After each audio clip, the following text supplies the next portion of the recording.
well, I think it's episode 15, back with the Damage Done podcast. Pretty damn excited about today's guest, man.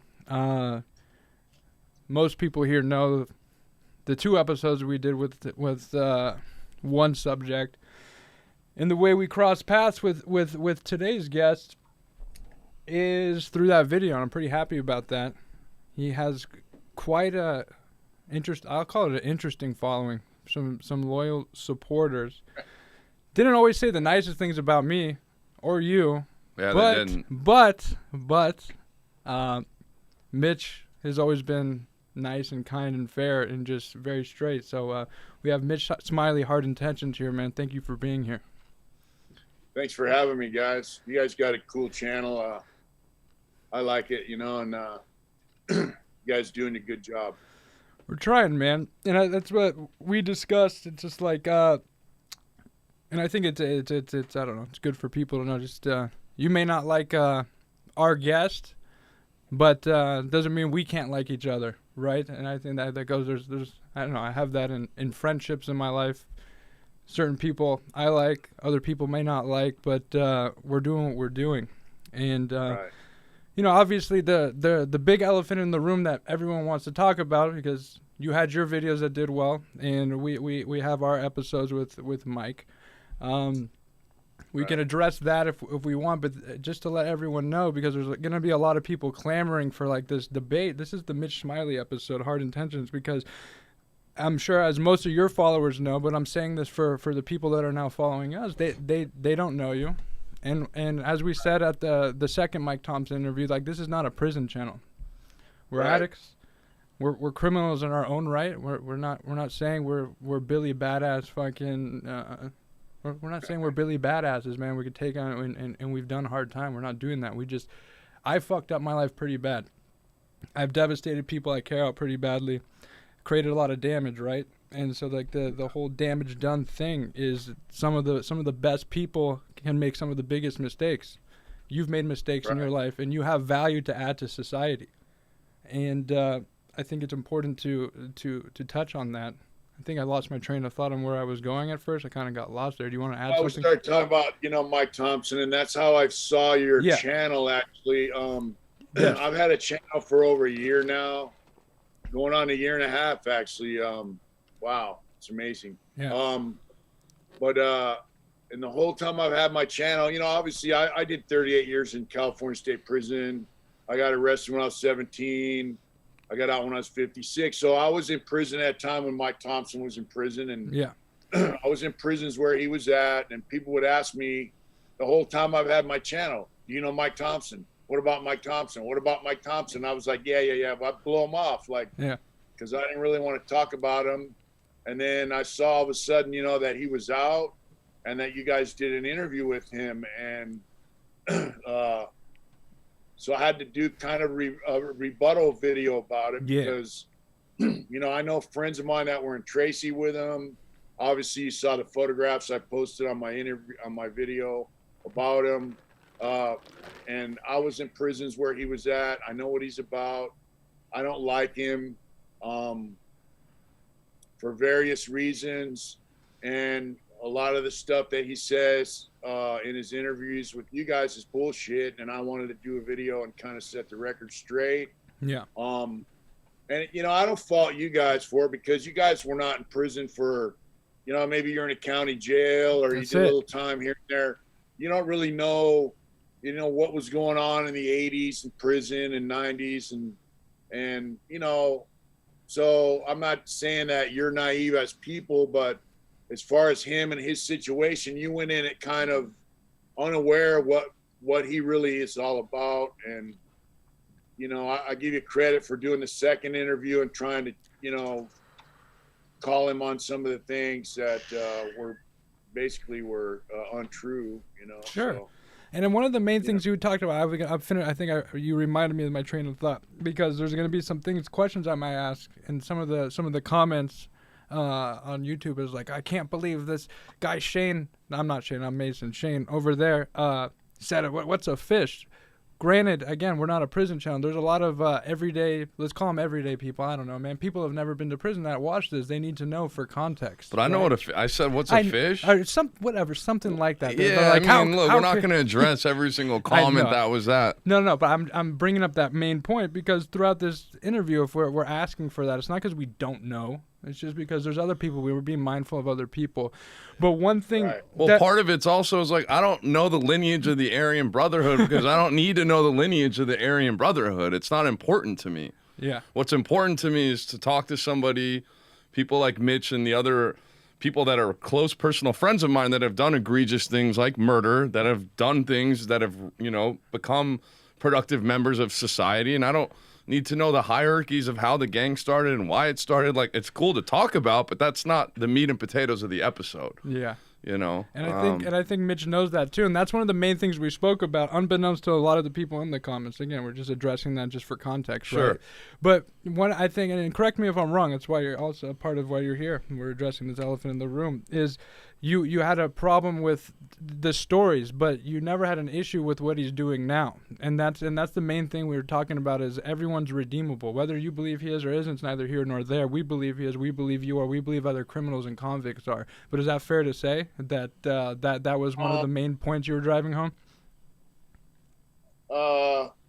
Like with my channel, I don't glorify prison. There's nothing glorious about being in prison. And, I know a lot of guys have gotten out of prison. I have a friend of mine I interviewed on my channel named Dwan. He was he was a mentor. They called mentors. He took counselor training, and he was a mentor. They can't call him counselors because he was an inmate, a prisoner. But so he was a mentor in the long-term offender program that I was in. This guy went into prison with 2 murders, life without, because he was a juvenile. They couldn't give him life without. He got a regular life sentence.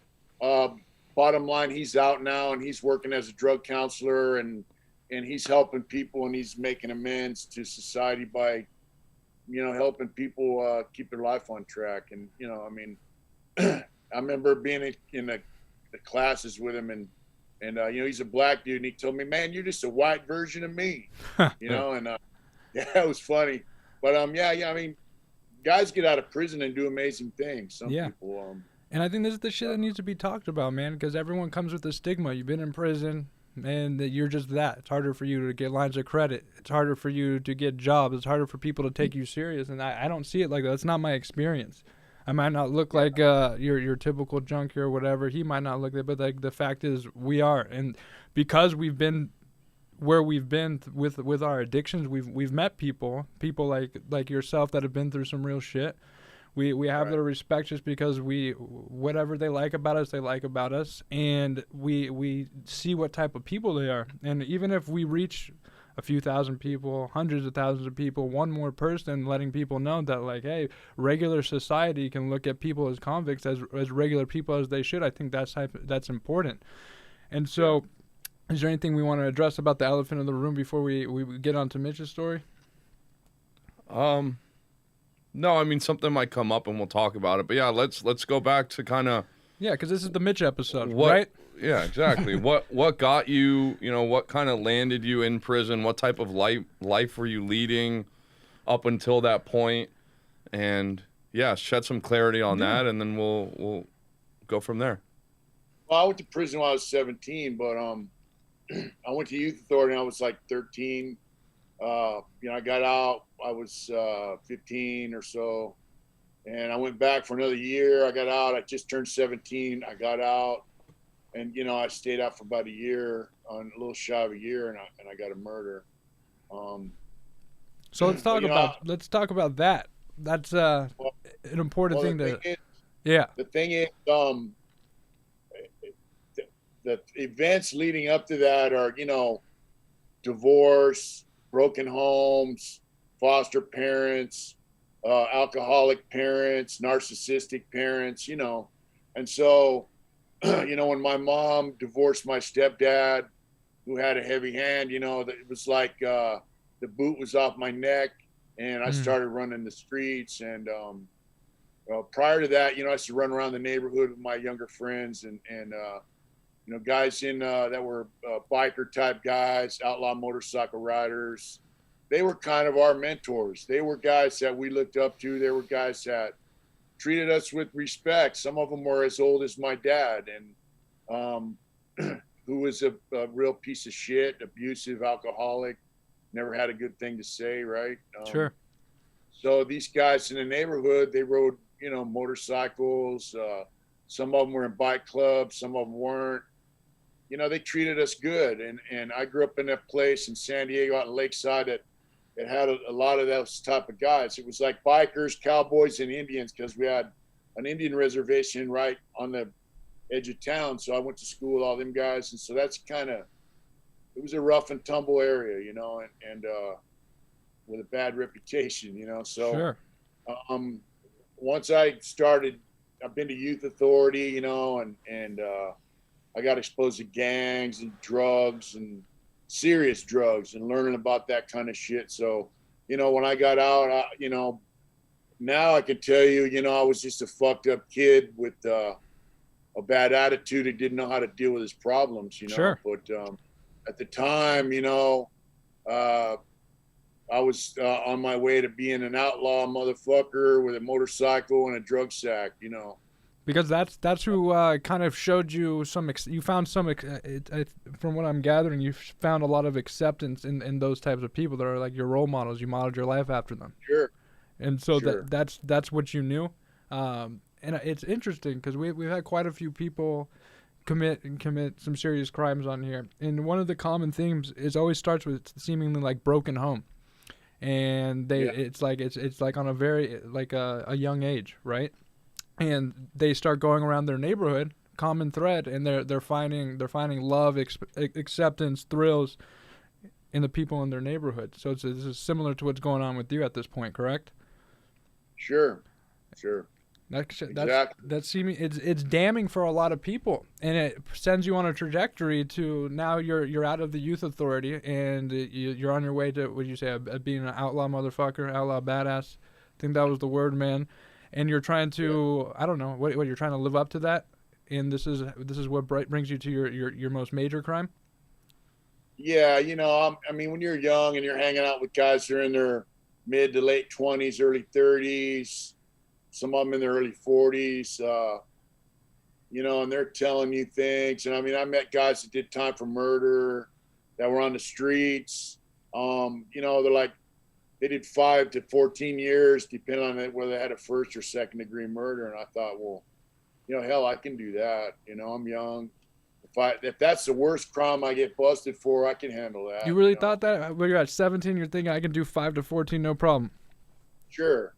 I mean, I always looked at it like, if I get busted for that type of crime, that's the worst crime, the most time I could get. I could do, second degree guys are doing 5 years. First degree, they were doing 11 to 14 years. So I thought, and I knew some guys that did that, and I thought, well, I can do that. Yeah. I had the same train of thought though too when I was again, I was impressionable and I was young and I was arrogant and I had a group around me and I felt impenetrable and larger than life and that I was untouchable. And when we were, trafficking and moving lots of drugs, I was always like, what's the worst that can happen if it's a first offense? You got enough money for the lawyer. Like, what's really the worst that can happen? Yeah. And, then the DEA and stuff starts showing up and arresting people, and then that fear really, really sets in. But still, it was that same attitude of like, if this is the worst that can happen and money can solve it and it wouldn't be that big of a deal, then I'm going to push it to the limit, because that's just the type of mentality and type of person that I am and that I really was. And so I can definitely relate with that. Absolutely. Yeah. If I would have been pushing selling drugs harder and a little less on the, I'm a tough guy mentality, yeah, I probably would have got busted for selling dope instead of, a 187. Yeah, but why I really resonate with stories like yours and, Michael's or even just anybody, Frank, Caesar, Lance, all these other people, is like I was or could have been that each and every one of you, because if I was in a house for a couple minutes more, if I went to go pick up the 40, 50 grand the guy owed me and I was in the house doing some blow with him when the feds raided, like my story would have been different, you know? Yeah. And then the other thing is too, one time there was a home invasion that I didn't really know what was taking place, but like I went because some stuff got stolen and we ended up, you know, they ended up kicking this kid's door in. And when they like cocked that pistol and put it to his head and I was there, I like drew the line. I was like, it was my stuff that got stolen. I don't need to be paid back for it, but you're not about to do this right now to this person. Yeah. You know what I mean? So it's like, there are instances where like, if that would have happened, my trajectory would have been completely different. You know what I mean? Yeah, So you've been an accessory to murder, brother. You know, especially young people, they don't realize, like, you know, it's if they're using and selling drugs, they don't realize how fast things can go south. You know, like everything can be peachy keen. You know, and like I have a homeboy that sold drugs. He manufactured speed back in the day, and you know, when the homeboys got out, he was shooting steroids, snorting crank, driving iron, you know, on the street, and he robbed my homeboy, and my homeboy beat him with a baseball bat like 50, 60 times and shot him in the head and killed him. So, and you know, I mean, that's how fast things can go south. Quick. Just like that, some guy can run up on you and treat you like, you know, like some punk and take all your shit, and then what are you gonna do? You know, the world I come from, you know, guy can't accept that, so he killed him. Right. Yeah, and I know we know stories too of where, you know, people have killed people over jacking car stereos just because you don't do that to me, you know. Over $2,000 drug debts. So over nothing. I mean, like life is cheap when you're running around in those types of circles, you know, and I'm grateful to be on the other side of it and to have a little bit more clarity and to look back at the events that I put myself and my loved ones in like harm's way, that, you know, thankfully everything, you know, worked out for the best. Absolutely, man. So at this point, yeah, you go. So my case was, you know, I was in a bar with a couple other guys. They were both 24 years old. I was 17. You know, biker bar. They had just had a funeral for somebody a couple weeks prior to that. He got killed in Texas, and you know, a guy in a motorcycle club came and sat down by us in a bar. And he was in a motorcycle club we didn't really care for. And he started talking smack about this guy, said he was a punk and he got what he had coming. And I was like, wow, you know, and he hit my friend in the face with a beer pitcher. And I got involved. It went out on the sidewalk. He was on this guy, my co-defendant's chest, beating him. And so I started kicking field goals with his head and stomping him, and somebody else stabbed him, and he died. And so all three of us went to prison. I was convicted of second-degree murder by vicarious liability. So yeah, remember we talked last night. It's a long name for a charge for the second-degree murder, man. Yeah, aiding and abetting by vicarious liability.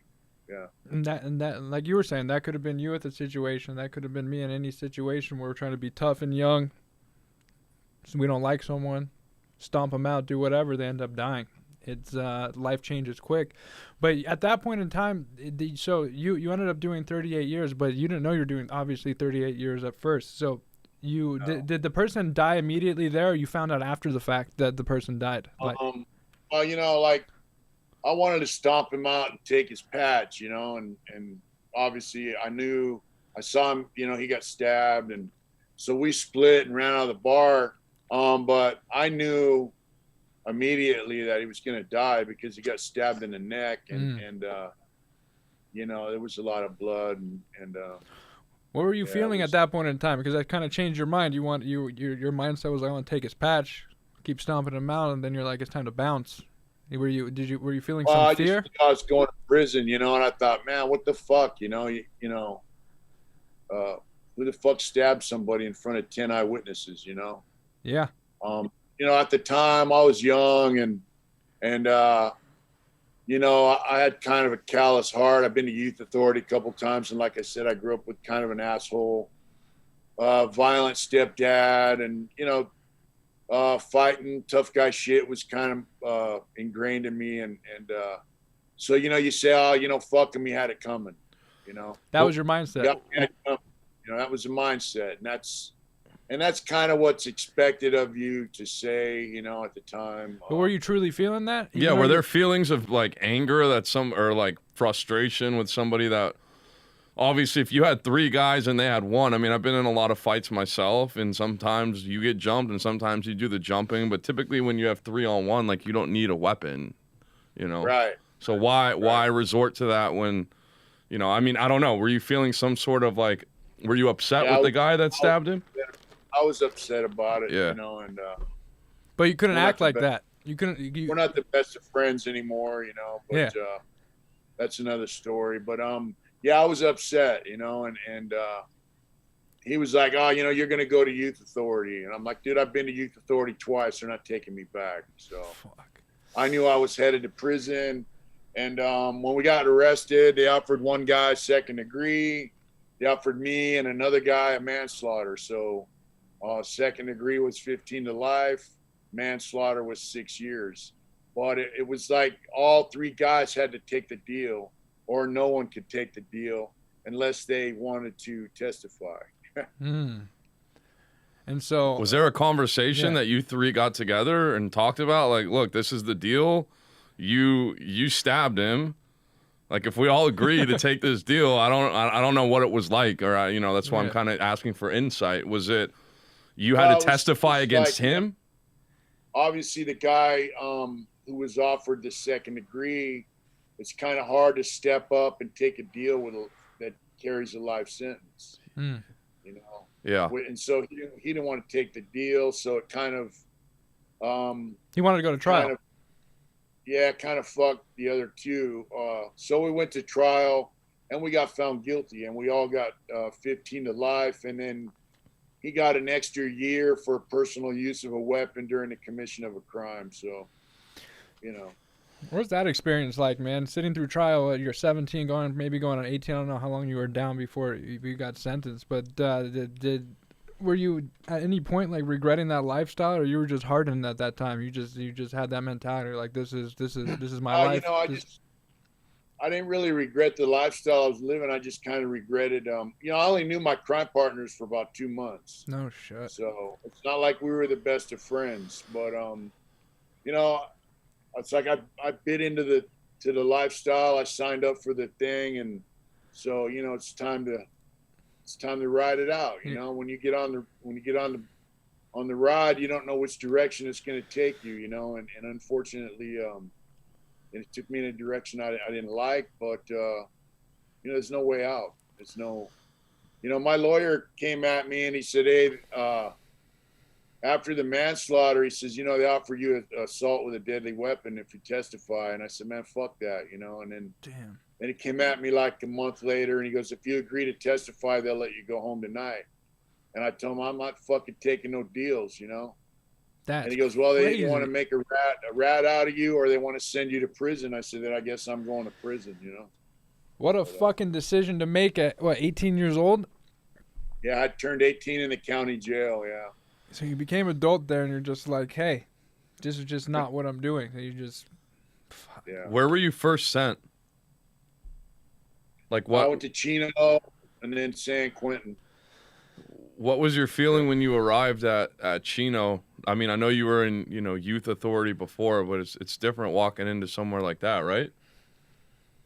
Yeah, it's a lot different because you're around grown men, and you know, obviously I spent almost a year in a county jail. And you know, hearing all the stories and all that shit, and most of which were bullshit, but you find once you get to prison, the guys telling the war stories in the county jail are not the guys that were actually committing the, you know, the violence that they were talking about. But you know, you get to Chino, man, back then, and there's a big concrete area, grill gates. They put a trash can in the middle of everybody, and there's like 20, 25 guys, and they say everything in the fucking trash can. So all your clothes, everything, cosmetics, everything goes in the trash can. And I mentioned this on my channel, you know, that's like, that's when it really sets in that, you know, you're not not going home anytime soon. You're in a different world now. Mm-hmm. The world beyond prison is now been thrown in that trash can, and that's it. Along with all your belongings. I mean, that's it. It's then you go in back then. You got booked in. You took a shower. You sat in a holding cage, and they had inmates that are prisoners that were clerks, mm-hmm. and they had your file sitting right there, and they type in all your pertinent information. Who's your next of kin? What's their contact information, in case something happens to you? What's your religion? All this stuff goes in your central file. And it was a prisoner typing all that stuff in your file. And he had your file sitting there. Yeah. So if you were in prison for, rape or child molesting or if you were an informant, it would be in your file. And it was known immediately. And it gets passed around, I'm sure, too. Oh, yeah. Before you got to your cell, man, everyone on the building that you're going to would know that, hey, this guy's no good, Fuck. Yeah. Man. So 18 mashing into with a bunch of grown men. It was just like it's like the Ivy League for prisoners. You end up at Chino, and then you go to San Quentin, man. That's I mean, it's at that time especially that's as high level as it gets, correct? Yeah. So how did you start adjusting your first little bit of time there? I'm sure it's hard to accept that you're sentenced to almost as much time in prison as you've lived life, right? Yeah. I mean, I had 15 to life, and my lawyer, I said, so I'm going to be out in 10 years, right? Because back then you did 2/3 of your term, and then you were eligible for parole. So everyone says, oh, you're going to do 10 years, you're going to get out. Mm-hmm. I'm like, yeah, cool. I went to talk to my lawyer. I go, so I'm going to get out in 10 years, right? And he goes, no. What? I remember I had a pack of cigarettes in my hand, I was smoking, and he goes, in 10 years, you're going to be eligible for parole, and you're going to go in front of the parole board, and they're going to determine whether or not you get released. And I just sat there, and he goes, and if they don't want to let you out, they can hold you for the rest of your life. And I remember I dropped that pack of cigarettes, and I was like, wow, because it set in like, I'm a fuck up, and yeah. And, so I'm not going to go to board and get released, and.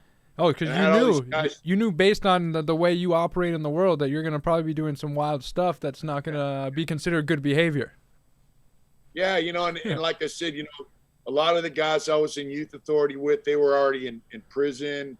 When I was in Preston, we used to get letters from San Quentin from guys that were in Preston that got out, got a case, and went to San Quentin. So, and I had friends in Tracy writing me letters. I had friends that were in Tracy when Mike Thompson was in Tracy, and they were sending me letters telling me what was going on. And, Tracy, white dudes were getting stabbed and killed almost on a daily basis. Really? It was ugly. So I knew where I was headed, and I knew how I was going to act. And I knew that, it wasn't going to play well with the parole board. So I just thought right then and there, I thought, well, it's not going to be good. Yeah. What are some of the experience? Like, so you didn't affiliate or join a gang or anything like that, or did you? No. So what were your experiences like? Like, what? I mean, did you have like other people that you were kind of with together that had each other's back? I mean, I don't really understand. Do many people go and stay kind of just, they don't join anything and they just fly solo, and whenever they have to handle something, they handle it? Yeah, back then, that was like, 79, 80, 81. So back then, if a guy did an armed robbery, he might get 3 or 4 years. Drug cases, 3, 4 years. Guys have 5 years, 6 years. And the average age in prison was mid 20s, late 30s. There were no old guys in prison really. I remember before I got out, I was like, man, look at all these old dudes in their 50s and 60s. And when I went to prison, it wasn't like that. So you had guys that had job skills, roofers, plumbers, carpenters. They'd be on the streets. They'd get out of prison. They'd work for a while. They'd start dope fiending it. Then they'd do some crime.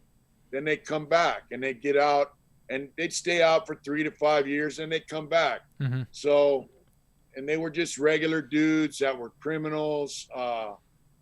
You know, they committed crime for money, and then they would party. You know, Yeah. The whole thing about committing crime to get high was not that whole mentality or concept really hadn't taken root in California yet. So you had a lot of dudes that were good dudes. They were smart. They were stand-up dudes. They actually kind of looked down on dudes that joined, got hooked up with prison shit. But my thing was, you know, I'm a biker. I grew up around bikers. There were guys in motorcycle clubs, and you know, they were good dudes. So that's kind of where I gravitated towards guys in the bike club thing. And you know, they kind of taught me how to live in there. You know. You also went to, when you got sentenced, it was kind of precarious time, at least in the state of California, because they were getting a lot tougher on criminals and crimes and dishing out harder sentences and more punishment. Isn't that correct? Yeah. Like second degree murder carried 5 to life. And then I think 77, they passed SB 42, Senate Bill 42. That created prior to that, everything had an indeterminate sentence. So you would get like 2 to 10 for possession of heroin, or 2 years to life, 5 to life, you know. And so the SB 42 gave everybody a determinate sentence. Sure. Except for first degree murder was still 7 up. And then they made second degree murder 7, 9, 11, I think. And then right 6 months before I got arrested, they made second degree murder was 15 to life, and first degree murder was 25 to life. And then they came out with a life without as well. So basically, it was the beginning of the tough on crime. So if you would have committed your crime 6 months prior, you would have more than likely than not spent a lot less time in prison. That's fair to say. Yeah, I would have got 9 years flat term. And not ended up with 15 to life doing 38. That's nuts. Yeah. And those, are you aware? I'm not aware. You probably know. Those laws, they're still in effect. Those type of tough on crime laws, or have they been revised since then? You know, they're still there. I mean, you still get 15 to life and 25 to life, but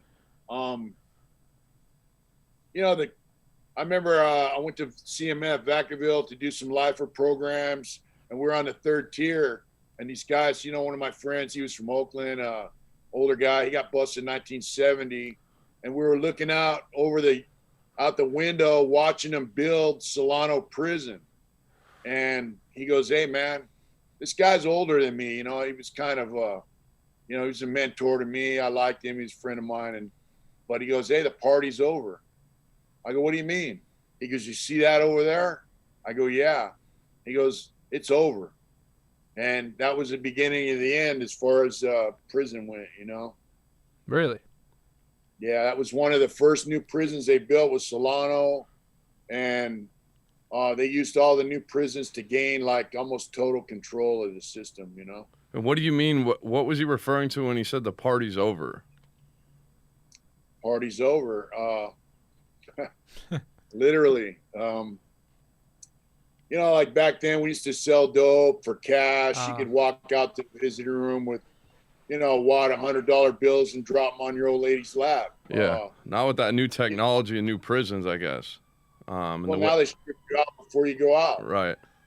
You know, and I mean, guys who try to swallow it with a string and just, you know, I mean, and not only that, they made it harder to get things in there. Like I used to be able to go to guys that worked in the warehouse and say, "I want this, you know, I want a case of those." And they'd be like, "All right." And I'd give them, you know, weed chapstick caps was the measurement of weed that used to cap a weed was a chapstick cap. That's $5 cash, $10 canteen. So I'd be like, "I want a case of those, whatever."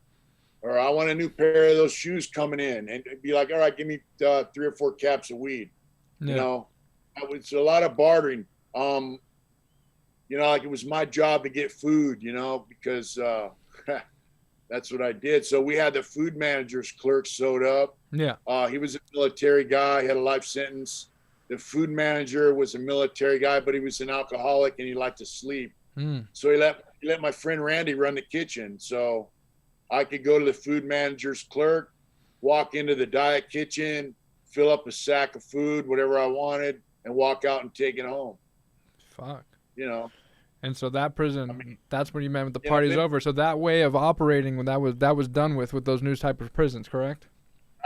Right. Party was over, man. Damn. I went to Donovan in '93, and I worked as a plumber. And there was a guy in another yard. He was a prospect for motorcycle club. I knew some of his friends and this and that. And I'm like, hey, bro, I need some meat and some vegetables. So every Saturday, he drove on the truck that delivered the food to all the yards, and he would drop a sack of food off to me every Saturday. And I got 10 pounds of hamburger and a sack of vegetables. And the guys on the yard are like, man, where'd you get that at?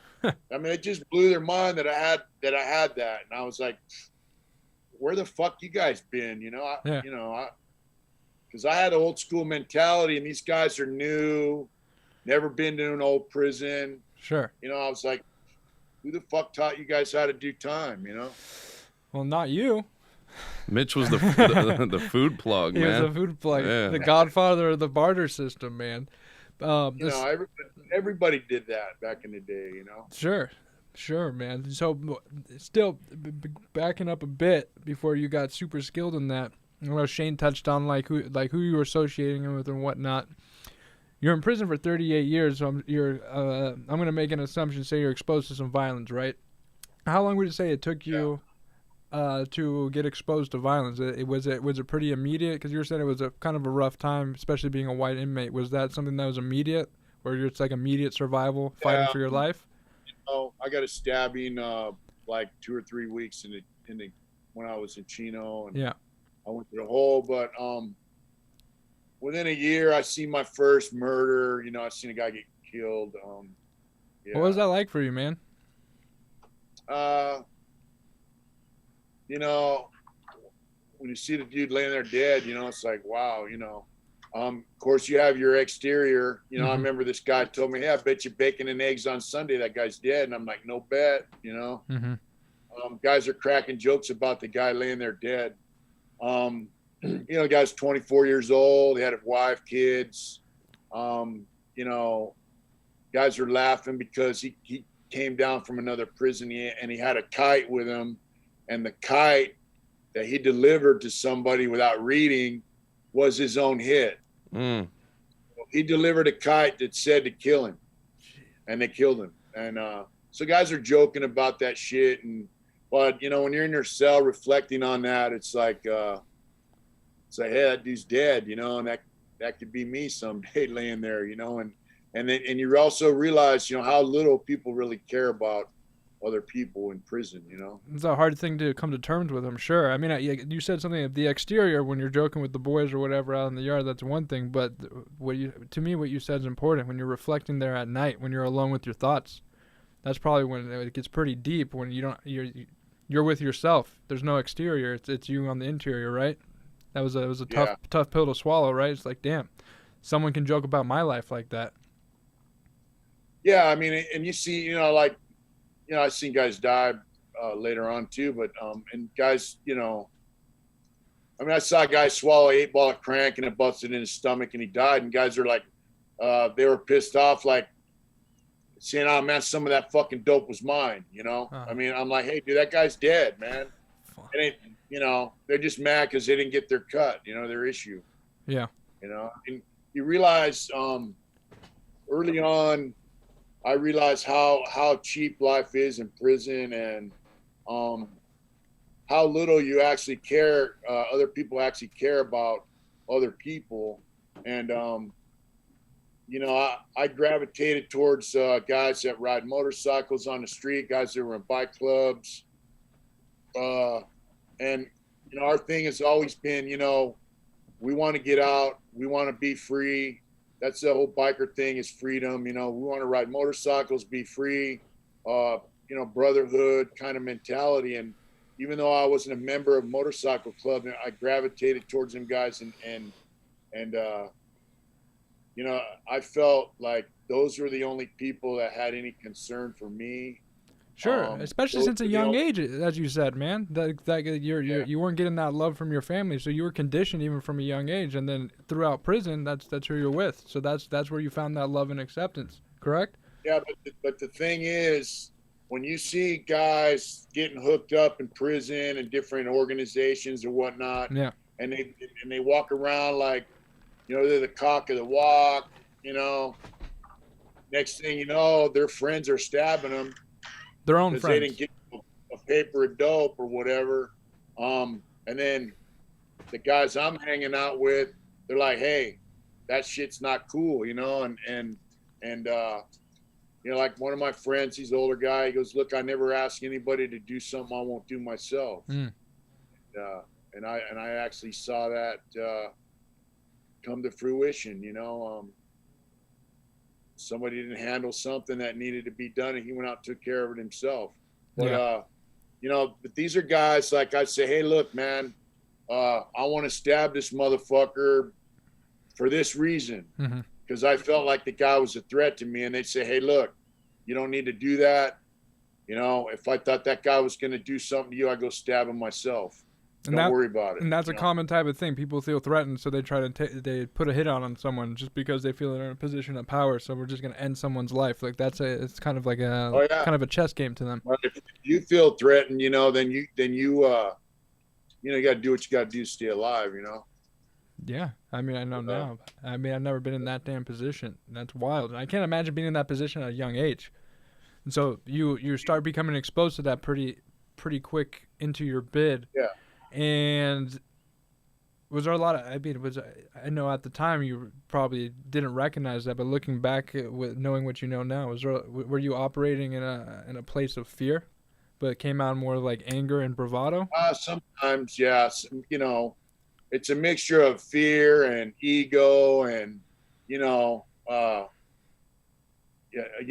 get some kind of mentality sometimes, and it's a mixture of all that. I mean, you know, like I said, the dudes that I was kicking it with, they would encourage me like to go to get my milling cabinet vocation, get my GED.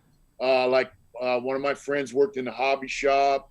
They had hobby shops back then where like I took milling cabinets, so I had an interest in woodworking, and so the hobby shop had woodworking machines and tools. And you buy your own wood, your own glue, screws, hinges, all that shit. You can make stuff out of wood and then sell it. So I'd make jewelry boxes. So you learned some trades, trying to use your time wisely. Yeah. So, older cat worked down there. He goes, hey, bro, why don't you just get a job in the hobby shop? You're down here all the time anyways, and you can't hold down a job. So just get a job in the hobby shop. Sure. And he got me a job down there, and I worked down there for like 4 years, you know. Do you attribute doing stuff like that to you ultimately getting out one day, or was that just at the beginning and things kind of went off the rails to keep you in there a bit longer than 15 years? You know, the reason I did so much time is politics, really, which is a whole ball of wax in itself. But sure, you know, like getting into the hobby, getting into my art, tattooing, all that shit. Yeah. Those are the kind of things that help me down the road to straighten up and act right, you know. How long do you think it took you to straighten up and act right? Took a long time, you know. Yeah. Like even when we were partying, you know, my friend and my cellie, Dennis would say, hey, I stay clean by being dirty.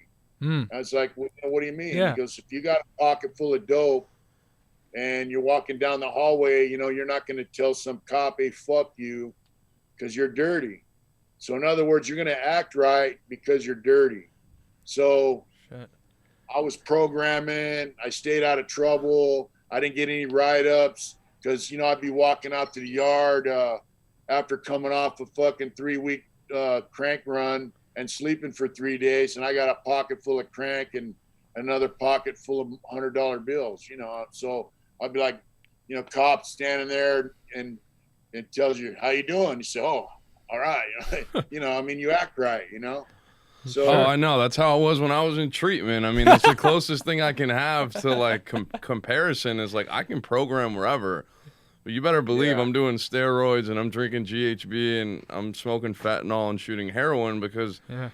people that work at the treatment center are pissing clean urine for me, you know? Like, you become Yeah. resourceful and you manipulate a system and you stay a little bit Yeah. under the radar until you can't, you know? And that's inevitably my story. But, Yeah. you know, always, it's like wherever I was at, I was finessing, I was manipulating because I was always very good at pinpointing what this person needs to get what I want. And then I would just kind of expose that. And that's in itself is very, very selfish, manipulative, and self-centered. But those were some of the Have things that I a was very thing good with at. addiction, and if you take it addiction plus you're a dope seller, you take inventory on everything around you, everyone and everything, That's right? exactly And right. yeah, that's part of the deal, you know. Yeah, Yeah, you and definitely. you I learn how to definitely know. manipulate. That's the name of the game, to manipulate. Literally, there's always an end game for every plan and motive you have in your head. It's actually a really shitty way to live. At one point in time, Yeah, it was really the only way I knew how to live. I thought that's how you interact with people. That's how you interact with the world. Not being like useful to people and just being there for them, but like what use can I get out of them, and all the shit that comes with that is, for me, it's like taking shortcuts, lying a lot, and that kind of, me painting false facades of like who I am as a person, kind of Right. to show people this facade of like this is who I am, and it's getting away from me. That's the type of shit that leads me to shooting dope Yeah, and all the time. at some point hopefully you get enough clarity to realize, like, if I keep focusing on the destination and I'm not ever involved or looking at this journey that I'm in, that I rob myself of these experiences, which ultimately is my life. And, you know, you do enough of that and you get pretty miserable, you know, and you start hoping and hoping for change and backing that up with some sort of action to kind of change the trajectory. But it's a very organic and slow process, and it doesn't happen overnight. Sure. So a question I want to ask you too is, like, when you said that you were getting involved in trades and you had, you know, kind of your wilder phase as well, where you know, partied and did your things, but when did you really hone in and start looking at the core issues of why Mitch was in the situation? You know, what did that look like? What was the trajectory of that? Because you've mentioned a couple times now that you had some mentors. So sounds like you had some good people in your life, but when did you take the onus on yourself to do the work? Well, you know, for us, like, you know, the biker thing, like we don't shoot dope. We always look at guys that shot dope as scumbags. Yeah, I'm a scumbag. Even though, you know, we use probably more dope than some of them guys did. Um, our thing was dope was for making money and having fun, right? Okay. And the older guys always told me, if you're not having fun and you're not making money and you're still fucking with drugs, and you're just a dope fiend just like everybody else. And so I was in Corcoran in '97, and a guy I was doing some shit with got put in the hole. He got busted, and I noticed then, man, that all my friends were gone. They were in low-level prisons. They were paroled, or they were dead. Some of them were dead, and I was like, dude, all my friends are gone. That's kind of the only way I could really explain it. And you know, guys were telling on people. I had to threaten guys to get paid. I said, man, fuck this. So I flushed a quarter ounce of speed down the toilet, you know, crank. And I said, fuck it. I'm done, man. I'm done with this shit. Really? And, you know, it was like water off a duck's back, man. I was just, all that drama, all that stress just was gone, you know? And, I mean, that was a way of life for me on the street and up till '97 in prison. So, I mean, it was a hard decision to make, but it was the best decision I made, you know. To stop doing drugs and getting rid of that. Yeah, just you know, just I'm over it. Not to buy, use, or sell drugs, you know. Just retiring from that game. I stayed clean until I got out totally, and so I got to focus on my job. I got to focus on my artwork. I got to focus on, you know, meeting guys on the yard that were cool, that were positive shit. You know, I remember when I was younger, man, you know, we had like an ounce of crank, and the next day in my cell, he goes, hey, you see that guy over there? I go, yeah. He goes, that guy bought almost all that. And the guy looked like a fucking square. Yeah. you know. And so I learned early on that not to judge a book by its cover. Just because some guy wasn't a motorcycle outlaw or a gangster, you know, there were different kinds of gangsters, man. Guys that are real gangsters about the business, you can't even tell, you know. So Sure. I started meeting guys that and really focusing on developing relationships with people that were about something, man. Yeah. You know, guys that did things on the street. They were, you know, and they were focused on positive shit in prison, man. And I, from Corcoran, I went to Lancaster, and I got a job in arts and corrections there. You know, I'm an artist. Sure. And so I worked in arts and corrections for 5 years, and I worked with a Catholic priest there. They started an honor yard, and I was like, well, I'm not leaving the yard because I ran arts and corrections, and I had access to thousands of dollars worth of art supplies, and I got involved with teaching art class and doing art. So you found your my passion. My job was to teach guys how to paint, also to do paintings, and we donated them to the Children's Center of Antelope Valley. So every year we would have an art sale, and all the money went to the Children's Center of Antelope Valley. It's pretty cool, and, man. Yeah, this is later on. I went there in 1998, so you were down for some time. Yeah, it was a violent prison too. I mean, they had some shit going on. It was a level 4, but yeah, that whole thing right there. I would get guys into art class. They would show some skill. They want to go a little farther. So I would give them like paint, brushes, and I give them like 4 or 5 panels to paint on. I'd tell them I want a couple paintings for the shop. And then they could do some paintings to send home. The shop had artwork coming in for the sale. Yeah. And I was teaching myself and other guys, you know, it's hard to turn loose a piece of artwork that you really like. You do a painting, you really like it. It's hard to get rid of it and just give it away. So sure. I was teaching myself, and then other guys were learning to be selfless, basically, you know? Yes. That's important. It's a different mindset, different lifestyle, man. And you found a bit of passion and happiness through that, no? Yeah, and I would say that was a major turning point for me right there. Sure. You know? I mean, it seems, and I think it's good to go back and touch on this point, but it seems like the core of what got you there, what kept you in that lifestyle was a lot of disconnection and misery, right? So like on the surface, it looks fun. It seems badass, and I'm only saying this to paint some context because there's a lot of people watching that, and probably watch your channel too, and certainly watch ours that they're stuck and addicted to a criminal lifestyle, addicted to drugs, and they're addicted to the wrong parts about that, and they might not see hope in changing. They might look at someone like you like, damn, Mitch went through this, he did this, he had a turning point here. It's kind of miserable, no, living that way, disconnected. Yeah, well, I can give you an example. Like, you know, guys get hooked up with different things in prison. They think, hey, all right, I'm a part of something. Yeah. And the next thing you know, the same guys that they're a part of, they're trying to kill them. I remember back in the day, this guy was getting a package. He told his homeboys, hey, I'm going to get an ounce of crank and like, I don't know, a half ounce of heroin or some shit. I'll break you guys off. So he got his package. He gave them guys an ounce of weed, and he told them, they're like, well, where's the heroin at? He said, I didn't get as much as I thought, so I just slammed it. That's why I gave you the weed. And they said, all right, we're going to kill you. They told him, we're killing you.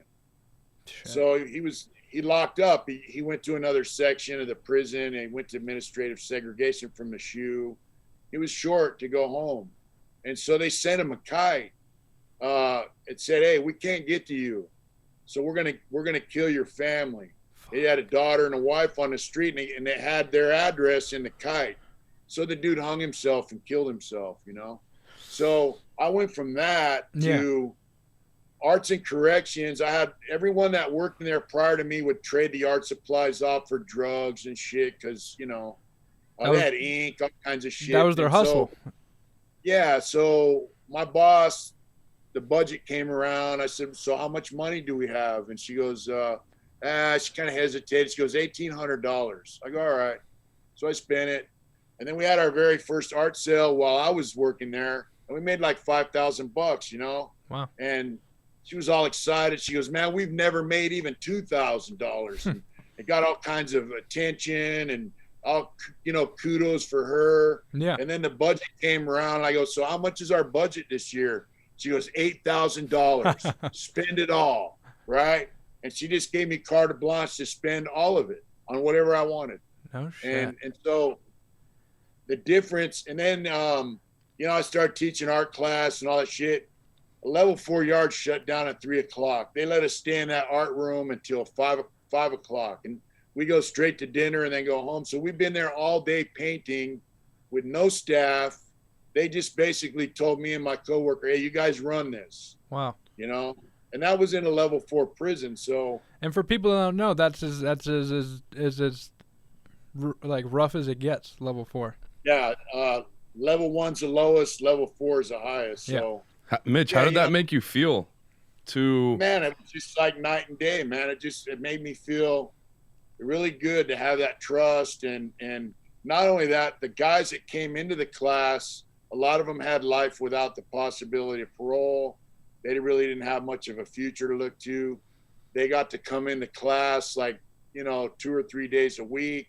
They really looked forward to that. And they would tell me, man, this is great, you know, and I had all different races in there, painting all day, having a good time, learning. You know, I had black dudes on the yard that were straight gangbangers going, hey, teacher, what's up? Yeah, that's my teacher. Telling their homeboys, yeah, that's my teacher, man, you know, because I taught them how to paint. Sure. You know, fantastic, man. It just, that's a righteous feeling of course it is. You know, you're bringing people together and adding value to their lives, man. In like such a just a miserable place. I guess that's the best word I can come up with right now. Well, and I think one of the really beautiful things in life is to be able to see people that are struggling or disconnected, and then be a part of seeing like the lights kind of come on, and you see them come to life and enjoy something and appreciate something, and to be there to hold that space is something that's special. Whether it's in a level 4 yard or just out in, you know, the regular world, just being another human being connecting with somebody else. And I think that's beautiful that you touched on that. It's great. Absolutely. And I'm grateful that you had that experience, because I feel like that gave you purpose and meaning, and it sounds like you admired it and loved it, and so you would show up with your best foot forward, you know. Got a really true, you know, super positive, emotional uplift from that. And mind you, that was going on at a time when, like I said, all my friends were gone. Guys had, you know, same mentality I had growing up and all that shit. But that's also a time when the governor was saying, if you have a life sentence, you're never going to get out. I remember Gray Davis said, if you're in prison for murder, you're going to parole in a pine box. That was in the LA Times. Really? So, yeah. You would go to the parole board and they'd tell you, oh, you got a bad attitude, or they'd bring up some fake. They started doing these fake psychological evaluations. You know, they hired the whole crew of psychologists to do these evaluations, all negative.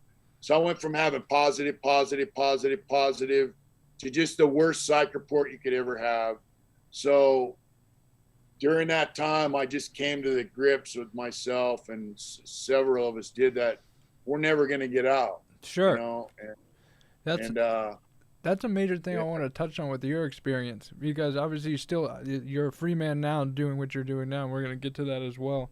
But you experienced a lot of rejection, I'm sure. So you said 15 to life.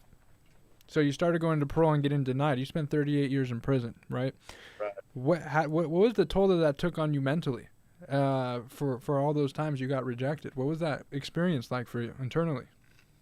You know, in the beginning, it was like, well, you know, I'm a fuck up, so whatever. Mm-hmm. But after a certain point, you know, back in the day when all that madness was going on, if you had 2 or 3 years clean with no write-ups, yeah, that was like a tremendous achievement. Really? You know, oh yeah. Now guys are going. You know, I went 10, 15 years with no write-ups, but so after a while, I'd go to board and they would bring up like something that I forgot about. It was so old, and they'd use it to deny you parole, and then you just realize, man, that no matter what you do, they're not going to let you out, and it's just it was very frustrating and very probably took a part of your soul, man. I would imagine. It's just like I knew some black dudes I was in youth authority with. One of them was a Pyru, one of them was a Crip, and like we're at odds as kids, but now here we are as adults, and they're in the same situation I was in, and we would just talk on the yard, and it'd be like, hey, bro, they just threw our lives away, like. So you truly became resigned to the fact that I'm dying here, like that's it. Yeah. Like there was a point there was no hope. You're like, there's no hope, even maybe. Like this is it. Yeah, and I had read that book Papillon when I was younger. Have you ever read that book? I saw the movie. I didn't see the book. I highly recommend the book. Yeah. But that's kind of the mentality. I read that book when I was in youth authority, and it's one I never forgot. But because he talks a lot about his emotional state and his psychological state, and it's their survival thing and all that. So sure. I just came to grips with the fact that I was going to die in there, and prison is like a little city. Okay. And so I had my art. I had a few people I could kick it with, talk to, whatever, relate to. I started going to NA meetings a lot, and meeting a lot of younger guys that were in and out, had issues with drugs. Once I got down to level 3 and level 2, you get guys that are in and out of prison, and they would, ask me about, like, hey man, I fucking relapsed, and we talk, and prison NA meetings are a lot different. They're a lot more serious. Guys take them a lot more serious. And behind bars, they take it more serious there. Is that what you're saying? Yeah, behind bars, NA meetings, they got a whole different meaning, because guys don't want to be known as somebody who's fake and shit, Sure. But, Sure. And guys got problems in there, and that's what. So a lot of guys would wake up, they're young, realize they fucked their lives up because of drugs, and they would ask me questions. They'd sit on the yard and talk with me, and I'd be like, all right, and I'd like, one big youngster got out. He started working for the inmate day labor crew. He goes, hey, they want to make me a plumber's helper. Should I do it? I go, fuck yeah, because I worked as a plumber in prison for 7 years, And then he's like, hey, man, them guys say I can make like $25 an hour as apprentice on the street. I go, yeah. And then he would ask me questions about plumbing, and he paroled, and he wrote me. He's like, hey, I'm an apprentice, and, Sure. So that was really cool shit. It made me feel really good to see that, Yeah, because you're adding value to these people's lives, man. Like, and that's a major thing, because that's like some people. I know there's people that listen to this, they may not even think that's a huge deal. I think it's a huge deal, because it takes something just like that to give encouragement to spark some massive change in someone's life. And think about it, if you're changing that one guy that got the plumber apprenticeship, and he's living a different lifestyle now, that's affecting so many people, his family, his friends, their family, their friends. It's a major ripple effect. You're doing that from inside prison. It's community. Absolutely. It's a positive impact on his community as well, yeah. And that's a major thing. I just kind of came to grips with like, hey, I'm going to be in here. This is it. I'm going to have my artwork and my music. Yeah. As long as I have my artwork and my music, you're good. I'm cool. I'm good. So let me ask you this. Yeah. So you came completely resigned to the fact you're dying there, but here we are sitting here. And this is super important. So this is super important to me, especially like the internal experience. You got out. How did that end up happening? So can you explain how that ended up happening, and then your first thought of when it became real? Like what did that feel like? What were you thinking? 38 years. Well, my road to getting out of prison actually started by me getting into some trouble. Really? Yeah, I would say I'm clean and sober, but really I was just sober. There's a difference. I still had a fucking shitty attitude. I didn't have a clean attitude. I still had my stinking thinking shit going on. And, Sure. you know, for me, you know, the whole, part of my criminality or my outlaw shit is I like to make money. So, and that's part of the whole drug addict, drug dealer, criminal mentality is you look for ways to make money, you look for ways to get over. Yeah. And so somebody I was in Lancaster with showed up at San Quentin when I was finally at level 2. And he's like, hey, I got a way to smuggle tobacco in here. And I thought about it, and I said, so why are you telling me? He goes, well, you know, you got people on the street. And so we started smuggling tobacco, and tobacco's illegal in prison. Sure. And, you know, I was like, hey, you know, it's tobacco. It's not drugs. It's not, you know, whatever. Yeah. But it's still illegal. Yeah, whatever you told yourself to justify it. You're like, yeah, we can do this. Yeah. Yeah. And so I started making money. And then I'm like, you know what? This isn't going to last forever. So I want to get enough art supplies to last me 10 years. So I started getting boxes of art supply. I also figured out a way to manipulate the hobby order system. And I was getting boxes of, you know, art supplies sent in, you know, quarts of paint, paintbrushes that cost $150 a piece. And, you know, I'm an artist, you know, that's what I do, right? Yeah. So, and these guys were in the hobby shop, seeing me get these, you know, I was also getting woodworking tools, all kinds of shit. And these guys are just watching me, you know, they're like, oh yeah. You know, they smile, nod, you know, but they're taking inventory on me. Of course. And, you know, word gets around, you know. So bottom line is I got busted selling tobacco, and I was selling tobacco for stamps. And when I got busted, I lost 1,500 books of stamps, partly to the goon squad and partly to these people that ratted on me, stealing my shit. They stole the major issue of my art supplies, my CDs. Only thing I walked out of San Quentin, I got put in the hole. They found my cell phone. I had a cell phone. Jeez. Doing it. You know, they found, you know, guys. So I'm in the hole for 5 months, and guys are on the main line. I'm getting word, you know, they're talking smack about me. And so my counselor, I go, hey man, how come I can't go back out to the North Block? And he said, and he started laughing. He goes, because all them guys told on you, man. They don't want you back out there. Shit. And so I go, all right, you know, and I got the Soledad. I got transferred. That's where I got valley fever. And I got my property, and that's when I noticed a lot of my shit was missing. So the same guys that tell on you, they go and rifle through your shit and take what they want. Something they would never do if you were there in person, because, you know, it'd be an issue. that's what coward motherfuckers do. You know? Sure.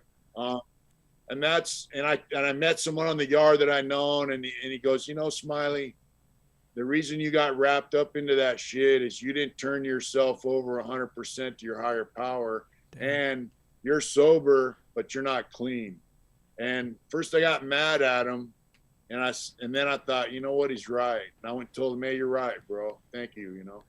And that's when I decided. Wow. And also that's when they had a federal lawsuit going on about medical, because I think they said 2 people every week died in prison due to lack of medical care. Like, guys are dying because they couldn't get their insulin, shit like that. Damn.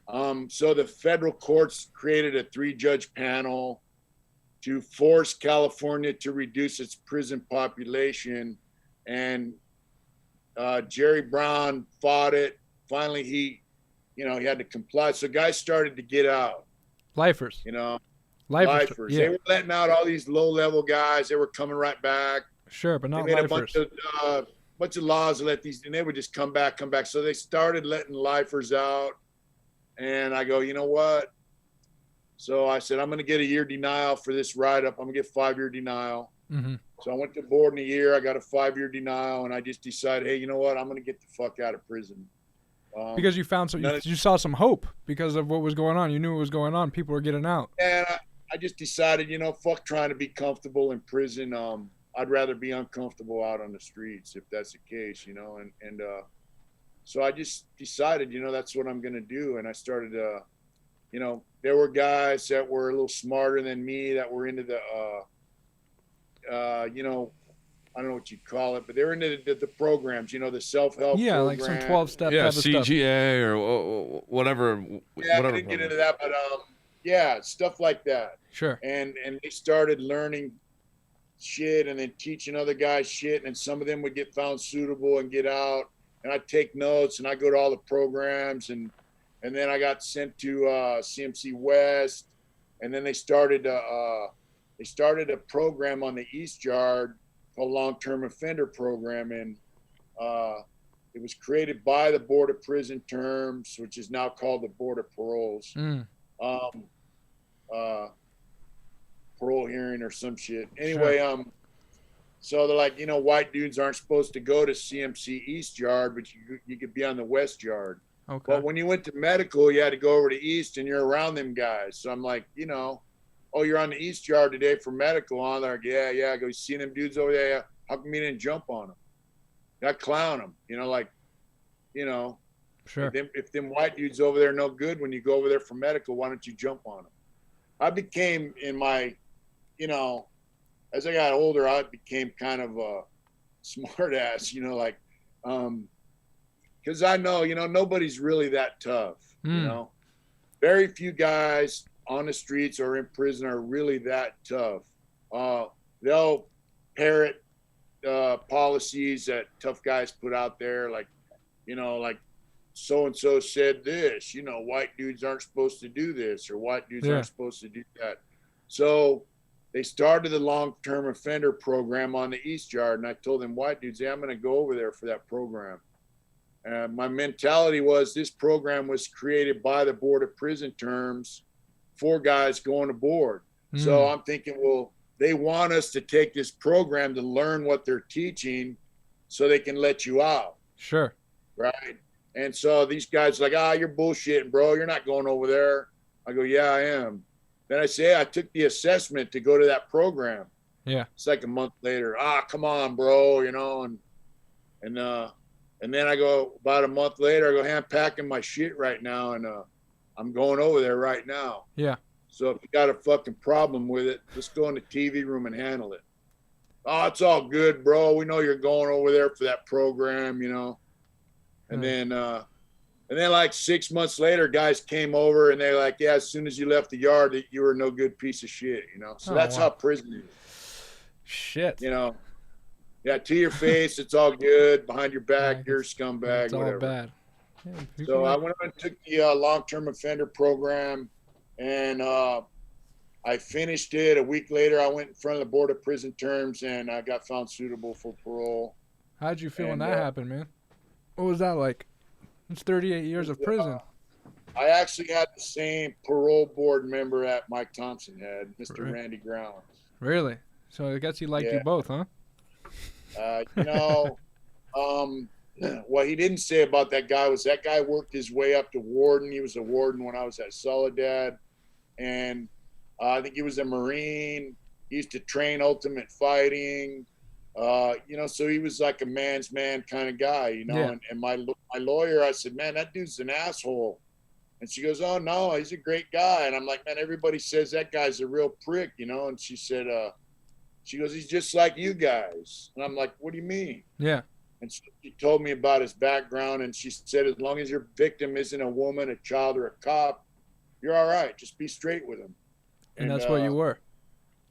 Yeah, and it took me 2 hours and 15 minutes, and it was the easiest board hearing I ever had. He actually listened to me.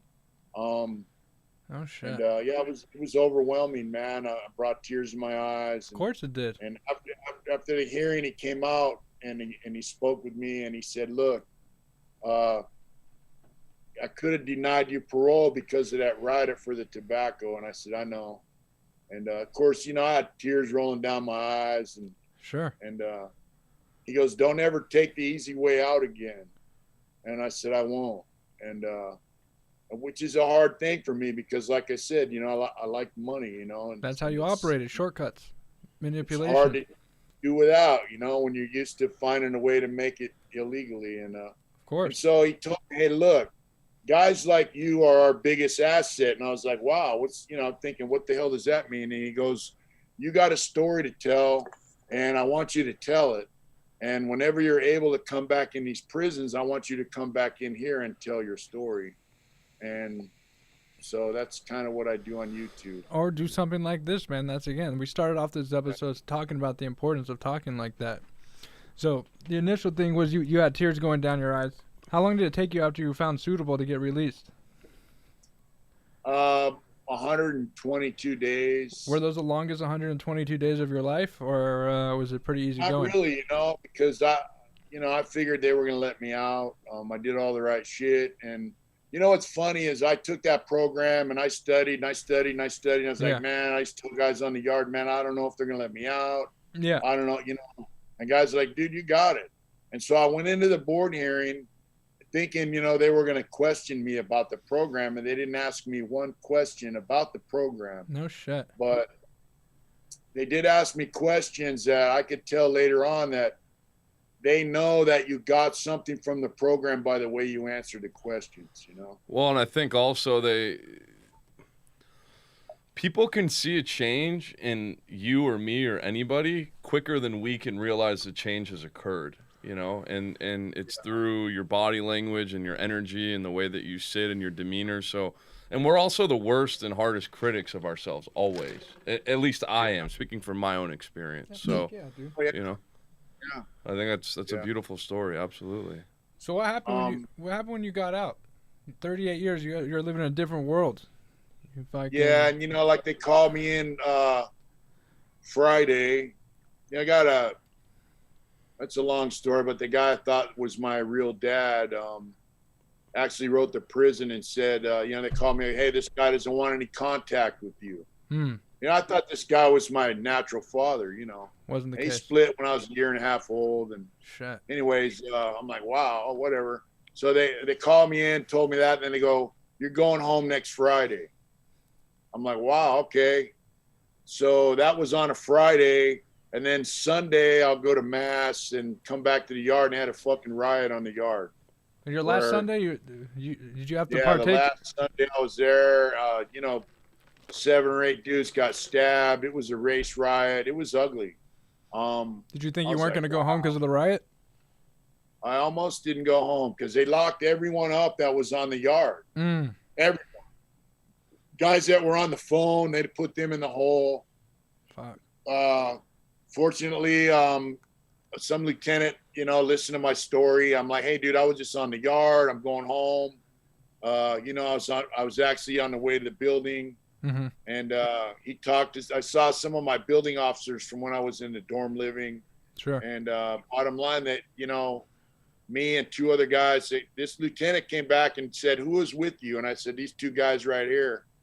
And so this was 11 o'clock in the morning. Mm-hmm. And at 4 o'clock in the morning that night, my old building officer, Vivian, comes over and he goes, hey, Smiley. I go, yeah. He goes, come here. Get them 2 guys right there. Let's go. I go, where are we going? He goes, you're going back to your cell. No shit. I was like, wow.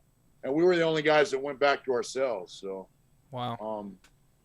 So that's kind of like the grace of God kind of thing, Absolutely.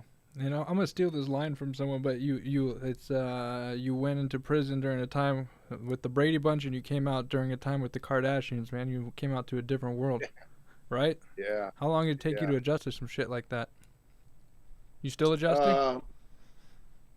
Life's a constant adjustment, but sure. I paroled to 54th in Vermont, in South Central LA, and I'm like, all right, South Central, and you guys from the LA area? Yeah, we're out here right now. We're quite the piece of real estate over there.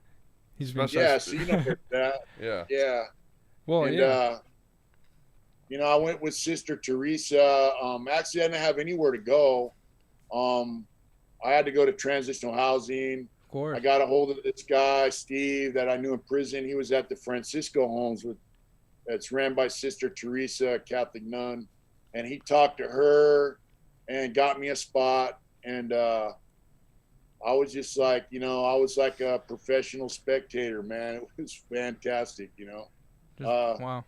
there was this Muslim cat there, and black dude, and after about 3 or 4 months, he goes, "Man, I love the shit out of you." And I'm like, "What's up?" He goes, everyone's in there. They got cell phones with earbuds, and he goes, "All these dudes that come here, all these white dudes are on their phone crying to their family about, oh, I'm in South Central," and he goes, "From day one, you did it moving, dude. You were out walking around, making shit happen, and you ain't cried about it one time, Sure. I used to walk around the block like 10, 11 o'clock at night. I'd walk laps around the neighborhood with my earbuds talking to my wife on the phone because she lived up by San Jose at the time. Mm-hmm. And I just thought it was cool as fuck, Yeah, I'm sure. You're stuck in a concrete jungle for longer than I've been alive, man. I'm sure it's nice to walk and see the stars, shit like that. Yeah, but I mean, like, like where I live is kind of across, like, I live right on the border of like black neighborhoods one way, Mexicans and El Salvadorians the other way. Yeah, there's not a lot of people that look like you there. Yeah, but I mean, you go up another block, it's all Chicanos and like I worked with these kids, like these black kids are like, "Man, that's the worst neighborhood in LA. Everybody's fighting for real estate over there." They go, "But you're white, man. You're all right. They won't fuck with you. You're white, I'm like, "Yeah, all right." So I would see all that stuff and just take it in like a movie, man. I thought it was cool shit, Fuck yeah, I'm sure you did. And so now you're living free. One of the first times we talked, man, you told me you're as free as talking about the motorcycle clubs. They're big on freedom. So you have your freedom, and that's what you like to do now. You hit the open road, and you advocate for prisoners. And I'm looking at your background with your artwork, your tattooing. That's what's going on.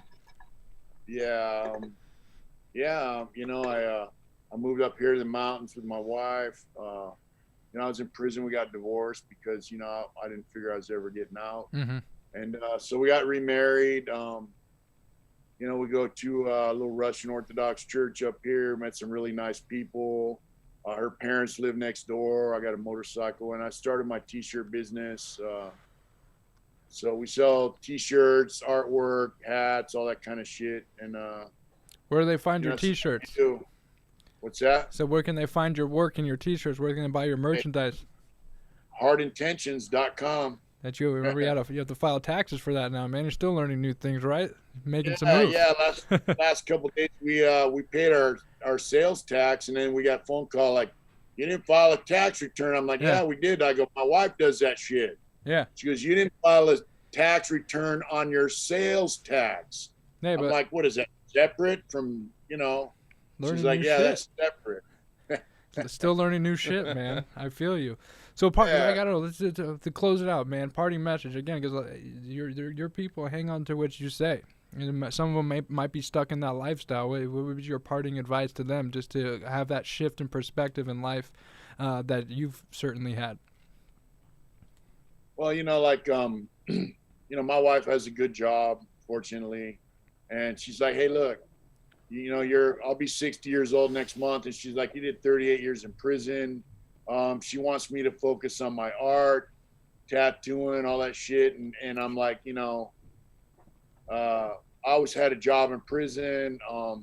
And like I say, money's an issue. I like to make money. And she's like, "Look," every now and then she has to remind me. I'm like, "Hey, man, I feel like I'm not doing enough." And she's like, "Look, just relax.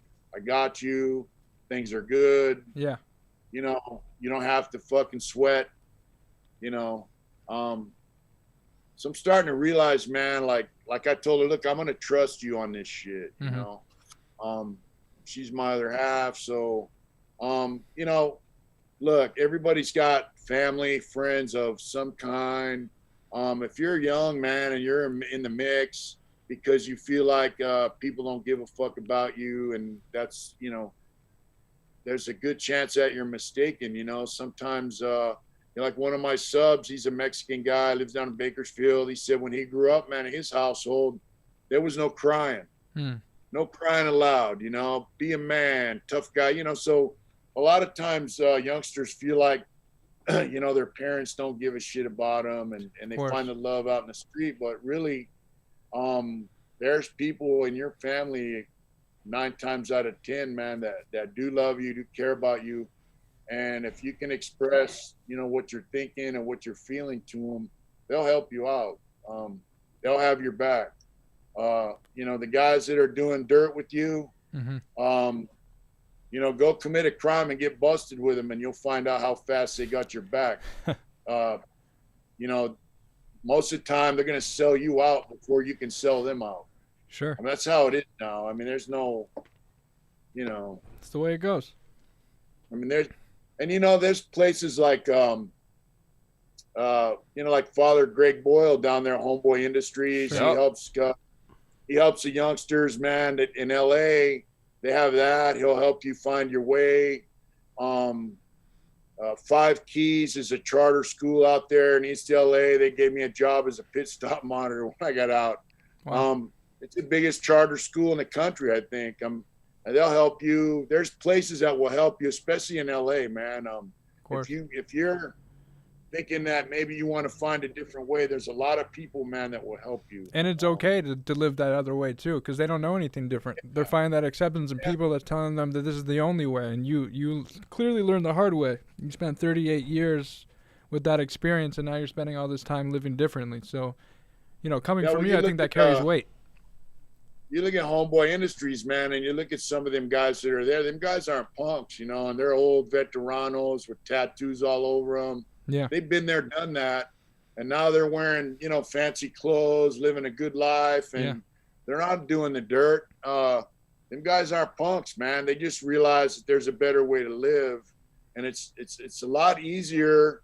It will be difficult, Of course. but it's a lot easier to live a clean life than it is to live a dirty life, you know? Absolutely. And it just starts with getting experience of, you know, doing the other way and seeing that it doesn't work, and hopefully it doesn't take 38 people years. down the path that it's taken you and others and you know, down that road. But if it does, it does. But it starts with, you know, like you said, being vulnerable and asking for help. The resources are there, and there's people that care. So don't be afraid to say, hey, man, I need to learn how to work. Yeah. I need to learn a job skill. I need to finish my education. I need some fucking therapy to figure out why I'm so fucked up in the head. Yes, sure. Why I can't face my problems. I need some help doing these things. Where can I get the help? That's where it starts, you know. It's important, man. If you ask yourself them questions, you'll find the answers. So Thank you for that, man. I think that's going to resonate with a lot of people. I appreciate you coming on. I appreciate the relationship we're developing. We'll connect you with Shane after for off-air discussions. And Hard Intentions channel. I'm sure most of you guys are subscribed to it, but it's for our people as well. And thank you, Mitch. Yeah, thank you so much, Mitch. You know, you guys are cool, you know, doing good shit. We're going to keep getting better, man. We hope to work with you more in the future, but, you know, on a personal level, we'll be here, add as much value as we can on friend-to-friend level, man. I appreciate your time, and I'm sure a lot of people listening to this, too. It's been a pleasure. Thank you. Thank you, Mitch. We'll talk soon. We'll let you know it's going to be released. Thank you guys Take for care, tuning in, brother. man. Good night. Be well. You guys have a good evening.